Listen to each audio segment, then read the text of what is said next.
Que le Seigneur vous bénisse, que le Seigneur vous garde. Par ces temps difficiles, on a besoin de notre Sauveur, alléluia. Mais nous avons besoin aussi du Sauveur par tous les temps. Parce que si nous sommes attachés à lui, c'est là que nous sommes bénis.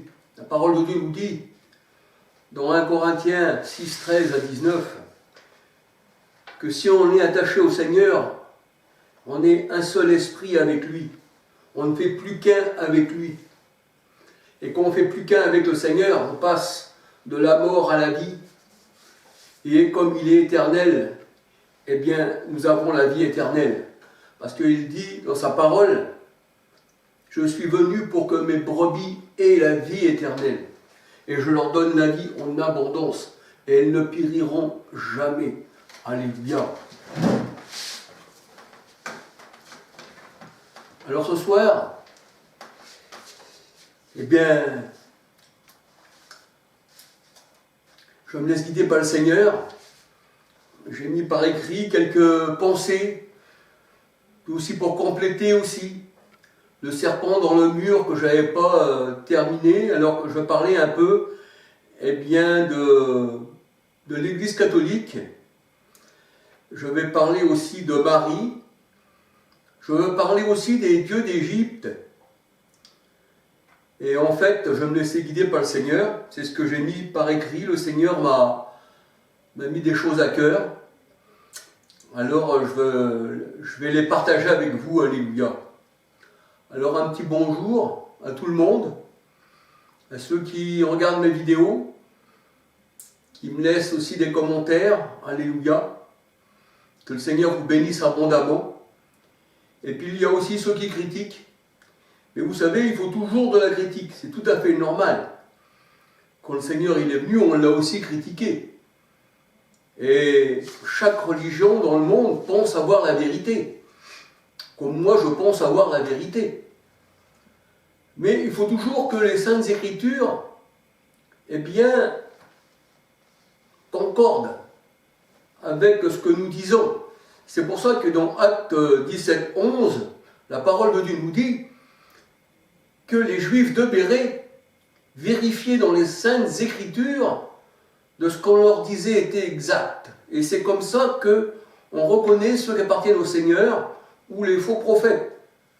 Pour ça que le Seigneur a dit ne donnez pas foi à tout esprit, mais éprouvez les esprits pour savoir s'ils sont de Dieu. 1 Jean 4, 1 à 6. Donc c'est en parlant, c'est en discutant avec les gens sur la parole de Dieu et en confondant eh bien, ces gens-là avec les Écritures que nous savons si ce sont des imposteurs ou si ce sont des enfants de Dieu. Alléluia. Alors je voulais vous parler de la colombe. La colombe, eh bien, elle représente beaucoup de choses dans la parole de Dieu. La colombe représente le Saint-Esprit. Elle représente l'huile, parce que l'huile aussi c'est le symbole de l'Esprit. La colombe, on peut dire aussi, c'est le vent, parce que le Saint-Esprit est comparé comme un souffle. C'est pour ça que la parole de Dieu nous dit que Jésus souffla sur ses disciples. Et il leur dit, recevez le Saint-Esprit. Et à la Pentecôte, quand les disciples étaient dans la chambre haute, quand ils ont reçu l'Esprit Saint à la Pentecôte, la parole de Dieu nous dit, et il se fit un vent de tempête, et des flammes de feu se posèrent sur chacun d'eux. On peut dire que les disciples, c'était des lampes, c'était des lampadaires, c'était des chandeliers, qui le Seigneur, lui, mettait de l'huile, c'est-à-dire son esprit sur les chandeliers. Alléluia. Donc nous voyons que dans la parole de Dieu, si on veut s'attarder sur la parole, eh bien, on peut aller loin. Et même la parole est aussi, eh bien, ce qui nous éclaire. C'est aussi une lampe. C'est pour ça que la parole de Dieu nous dit dans le psaume, je crois que c'est 105, 105, non 115, je ne m'en souviens plus, mais enfin, ça m'échappe un peu. Mais il est dit, ta parole est une lampe à mes pieds, ta parole m'éclaire. On peut dire aussi alors que la parole, eh bien, c'est aussi l'huile. Et la parole, c'est le Christ. Alléluia. Christ, c'est le Saint-Esprit. Romains 8,9, celui qui n'a pas l'esprit du Christ ne lui appartient pas. Donc nous voyons que la colombe, c'est quelque chose de grand. Et nous voyons que quand la colombe, elle a une feuille d'olivier dans le bec, une branche d'olivier, ça représente que c'est l'huile. Parce que l'olivier, c'est lui qui donne l'huile. C'est de l'olivier, c'est de l'olive, eh bien, que l'on faisait, eh bien, de l'huile d'onction avec de la casse et de la myrrhe. Et nous allons voir dans la parole de Dieu que Christ aussi a reçu l'onction en tant qu'homme, eh bien, a reçu l'huile, c'est-à-dire l'Esprit Saint, dans Ésaïe 61, versets 1-2. Eh bien, de l'onction, de la casse et de la myrrhe. Et on voit aussi que les mages, quand ils sont venus, eh bien, dans la mangeoire des brebis, la bergerie, eh bien, on voit qu'ils ont apporté de la myrrhe, ils ont rapporté de l'or aussi, et je me souviens plus ce qu'il y avait aussi. Je sais qu'il y avait 3 éléments qu'ils ont rapportés pour le Seigneur. Alléluia. Donc nous voyons que la colombe avait dans son bec eh bien, des branches d'olivier qui représentent le Saint-Esprit, qui représentent l'huile, qui représentent aussi la lumière.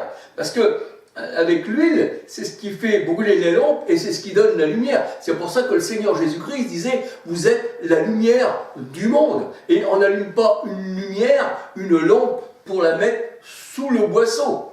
Alléluia. Alors c'est vrai qu'au temps du déluge, eh bien Noé lâcha la colombe. Elle avait dans son bec, en revenant, parce que Noé l'avait lâchée pour savoir si les eaux avaient abaissé sur terre, et la colombe, eh bien, était revenue avec des branches d'olivier qu'elle avait arrachées et qui étaient dans son bec. Genèse 7, versets 8, 9, 11.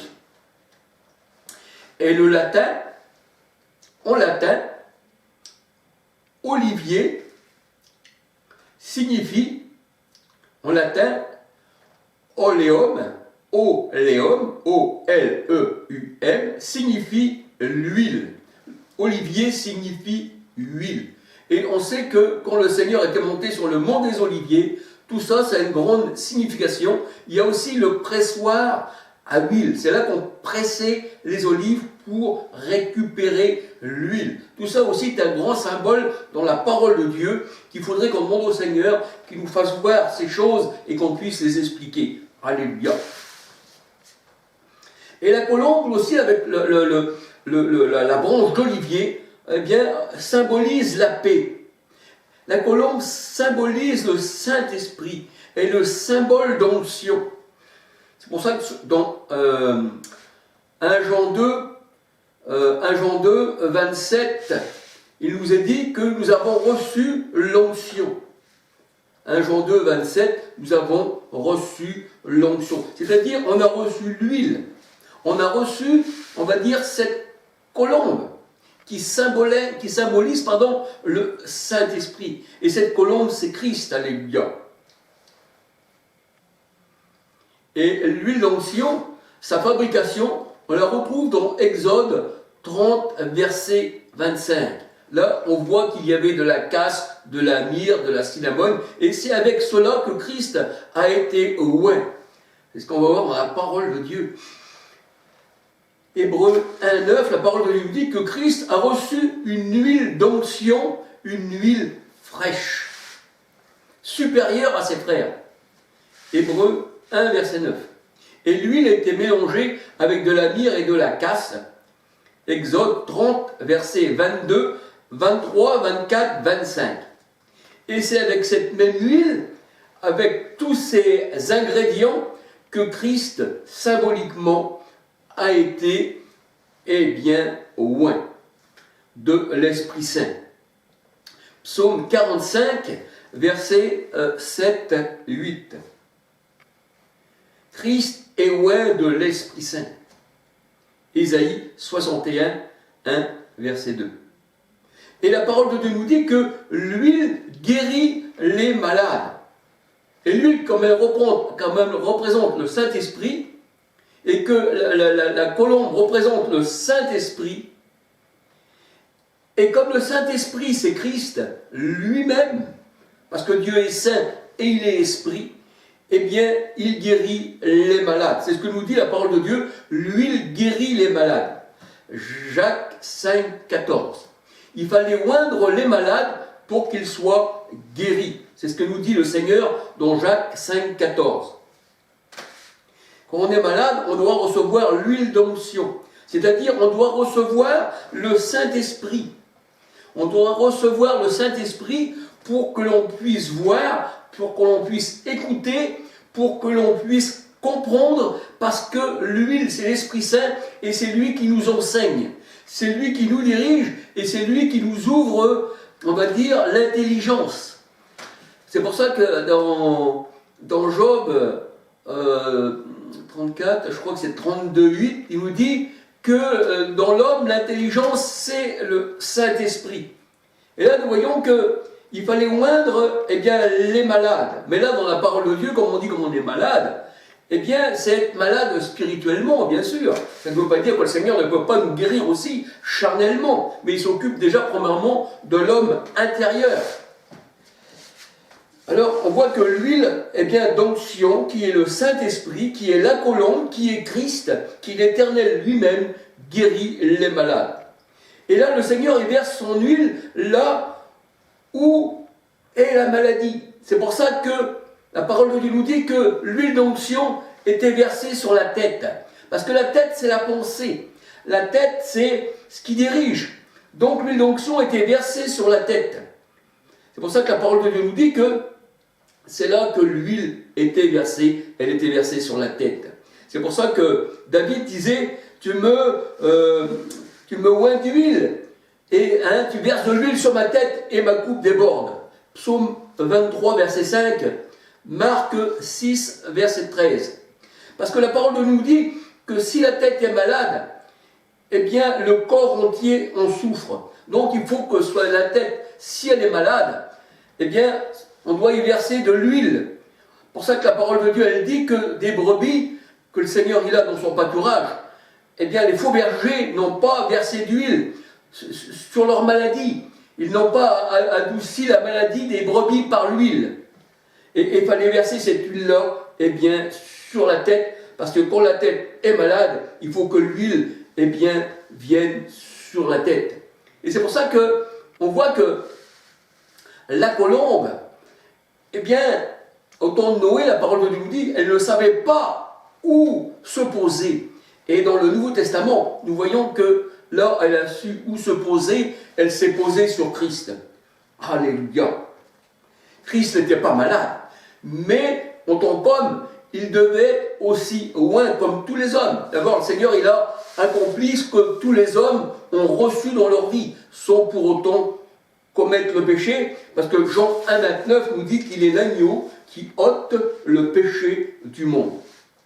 Alors, c'est pour ça que si la tête est malade, rien n'est bon, la parole de Dieu nous dit. Ce n'est que blessures et contusions et plaies vives, et qui n'ont pas été pensées, ni bondées, ni adoucies par l'huile, parce que la tête est malade. Donc, ça n'a pas été pensé, ni adouci par l'huile. C'est ce que nous dit la parole de Dieu. Ésaïe 1, verset 5-6. Quand l'Éternel parle de poncer les plaies, il parle des brebis malades, aveugles, qui n'ont pas de berger, mais qui ont des faux bergers, qui sont des mercenaires, qui ne peuvent pas leur donner d'huile, parce qu'eux-mêmes, ils n'ont pas l'huile de l'esprit pour pouvoir les guérir. C'est pour ça qu'il est écrit dans la parole de Dieu, que ces brebis avaient tombé dans les mains des faux bergers, que le Christ appelle dans Jean 10, 16, les mercenaires. Ézéchiel 34, versets 1 à 31. C'est pour ça que le Seigneur dit, vous amenez à mon autel, des brebis malades, des brebis aveugles, des brebis boiteuses. Et c'est pour ça que dans Ésaïe 34, 5, 6, la parole de Dieu nous dit, eh bien, que Dieu viendra lui-même, et que l'aveugle verra, le boiteux sautera, et puis, eh bien, celui qui ne pouvait pas entendre, eh bien, entendra. C'est pour ça que le Seigneur a dit, ne m'amenez pas, vous les faux bergers, sur mon autel, des brebis malades, boiteuses, que vous avez été incapables d'adoucir par l'huile. Malachie 1, versets 6 à 14. Malachie 2, versets 1 à 3. Et c'est vrai que la colombe représente le Christ, le bon berger. Elle représente l'Esprit Saint.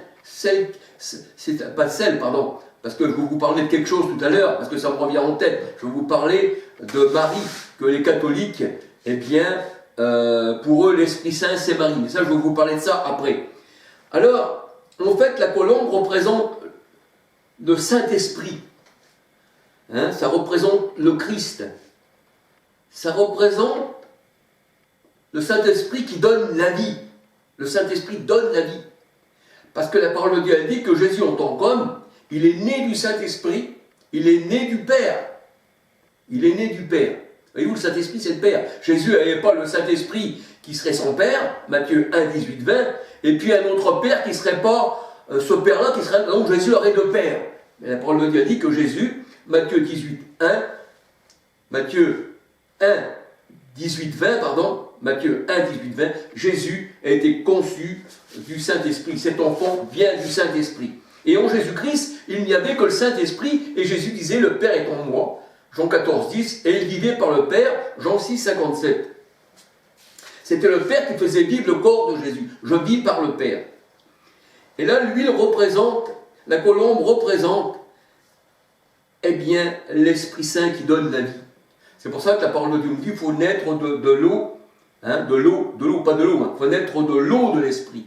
Parce que l'eau de l'Esprit c'est la parole. Parce que la parole de Dieu nous dit, Jésus chassait les mauvais esprits par sa parole, Matthieu 8, 16, et dans Matthieu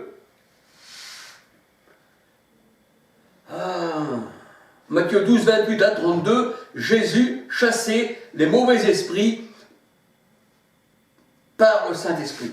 Donc on dit que parole, Jésus chassait les mauvais esprits par sa parole, Jésus chassait les mauvais esprits par le Saint-Esprit. Donc on dit que parole, Saint-Esprit, c'est pareil, et nous sommes lavés par l'eau de la parole. On pourrait bien aussi dire, on est lavé par l'eau de l'Esprit Saint. Et d'ailleurs, le Seigneur, il en parle dans Jean 7, 37 à 39. Venez vous tous qui avez soif, je vous donnerai une eau qui jaillira en vous jusqu'à dans la vie éternelle.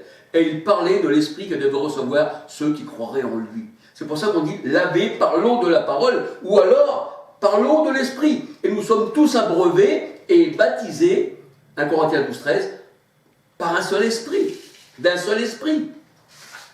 Donc Jésus, il est l'Esprit Saint. C'est pour ça que la parole de Dieu nous dit que l'Esprit donne la vie. Jean 3, versets 3 à 8. Et l'Esprit, c'est le vent. C'est aussi le vent. C'est là que vole la colombe. Alléluia. Elle vole hein, dans le vent. Enfin, c'est moi qui le dis, mais on pourrait dire comme ça, parce que c'est le même symbole. Quand on parle du vent, on parle de l'Esprit Saint. Quand on parle de l'Esprit Saint, on parle de la colombe. Alléluia. Et là, nous voyons que Job 33, 4 nous dit « L'Esprit de Dieu m'a créé ». Donc, l'Esprit est créateur. Alléluia. Et la parole de Dieu nous dit « Celui qui n'a pas l'Esprit du Christ, eh bien, il ne lui appartient pas ». Romains 8, 9. Et le Saint-Esprit, c'est lui qui guérit les cœurs. C'est pour ça que la parole de Dieu nous dit dans Ésaïe 35, 4, 5, 6, « Voici ceux qui ont le cœur troublé, eh bien ne craiez point, votre Dieu viendra et il vous guérira. » Et le Seigneur, il guérit les cœurs, parce que c'est de l'abondance du cœur que la bouche parle. Mais si le cœur est malade, on le ressent par la bouche. On va dire des mauvaises paroles par notre bouche. Mais si notre cœur est habité par le Seigneur, si Christ est dans vos cœurs, eh bien il parlera par votre bouche. Hein, on verra si c'est un homme de Dieu ou une personne du monde. Parce que c'est de l'abondance du cœur que la bouche parle. Et nous voyons que dans Matthieu 3,16, eh bien que le Saint-Esprit eh bien, c'est la colombe. Alléluia. Alors, je voulais vous dire aussi que dans le paganisme, c'est-à-dire dans la religion romaine, qui fait partie de toutes les religions du monde, parce que moi, une seule religion, je les confonds tous pareil, hein, c'est tous des enfants de la chair. Donc, je fais pas de... Voilà, hein, il y a les ténèbres d'un côté et puis la lumière de l'autre, c'est tout. Hein. Il n'y a pas 36, pour moi, c'est ça. Alors, c'est pour ça que je dis dans le paganisme, tel que la religion romaine, eh bien, la colombe représente une femme. Une femme qu'on appelle, tenez-vous bien, on l'appelle Columbia. Columbia. Et Columbia, je ne sais pas si vous avez vu des films, des vieux films d'avant, eh bien, au départ du film, on voyait une femme avec un flambeau, une flamme, et en dessous c'est écrit Columbia. Et je croyais bien qu'il y avait une montagne derrière, je ne me souviens plus, mais elle avait un flambeau. Et quand on regarde la Statue de la Liberté, c'est pareil, elle a un flambeau, elle le lève, elle éclaire le monde, elle est dans le port de New York, mais ça représente Columbia, c'est-à-dire la colombe qui éclaire le monde. Et dans l'Église catholique, Marie, c'est elle qui donne la vie, puisqu'elle est la colombe. Et nous savons que la colombe, eh bien, c'est le Saint-Esprit, c'est Christ. Mais elle, pour les catholiques, Marie, elle est une colombe qui donne la vie. C'est Columbia. Bien sûr, ils ne disent pas que c'est Columbia. Ils ne disent pas que c'est Columbia. Ils disent que c'est Marie. Mais pour eux, les catholiques, Marie, c'est elle qui donne la vie. D'ailleurs, ils l'appellent la mère de Dieu. La mère de Dieu. Comme si Dieu